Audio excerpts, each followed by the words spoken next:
নমস্কাৰ বন্ধু বান্ধৱীসকল, আশা কৰোঁ আপোনালোকৰ সকলোৰে নিশ্চয় ভাল। আজি মই আপোনালোকলৈ লৈ আহিছোঁ আমাৰ শৰীৰত ভিটামিন ডিৰ প্ৰয়োজনীয়তা আৰু ভিটামিন ডি ক'ত ক'ত পোৱা যায় তাৰে ওপৰত এটি ভিডিঅ'। তেনেহ'লে পলম নকৰি আৰম্ভ কৰোঁ। আমাৰ শৰীৰ দীৰ্ঘদিন ধৰি সুস্থ হৈ থাকিবৰ বাবে উন্নত জীৱনশৈলীৰ লগতে ভিটামিন, মিনাৰেলছ আৰু এমিনো এচিডৰো অতি প্ৰয়োজন। ভিটামিন হৈছে আমাৰ শৰীৰৰ বাবে অতি প্ৰয়োজনীয় উপাদান।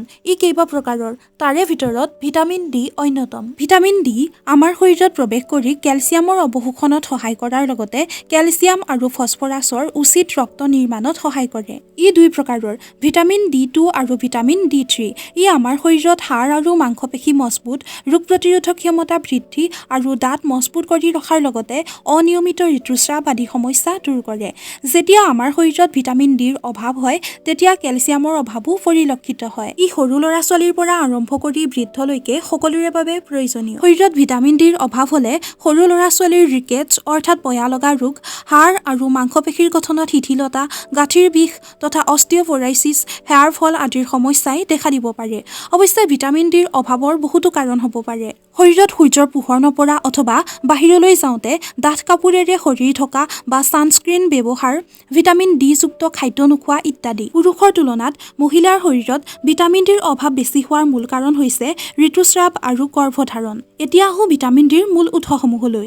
আমাৰ শৰীৰত প্ৰয়োজন হোৱা ভিটামিন ডিৰ প্ৰায় ৮০% সূৰ্যৰ পোহৰৰ পৰাই আহে আৰু বাকী ২০% আমি খাদ্যৰ পৰা পাওঁ। সূৰ্যৰ পোহৰৰ পৰা ভিটামিন ডি আহৰণ কৰিবলৈ সূৰ্যোদয়ৰ সময়ৰ পৰা সূৰ্যাস্তৰ আগভাগলৈ দিনটোৰ প্ৰায় ১৫ পৰা ২০ মিনিট সময় গাত সূৰ্যৰ পোহৰ পৰিবলৈ দিয়াটো অতি প্ৰয়োজনীয়। তাৰোপৰি ছানৰাইজ ৱাটাৰ সেৱনেও বহু ৰোগ দূৰ কৰে। আনহাতে ভিটামিন ডি যুক্ত খাদ্যৰ ভিতৰত গাখীৰ আৰু ইয়াৰে উৎপাদিত খাদ্য যেনে পনীৰ, ঘি, চীজ আৰু মাছ, মাংস, কণীৰ কুহুম, কাঠফুলা, চয়া মিল্ক, মাছৰ তেল আদিয়ে প্ৰধান। কিন্তু ভিটামিন ডি যুক্ত খাদ্য এক সঠিক মাত্ৰাত খোৱাটো অতি প্ৰয়োজনীয়।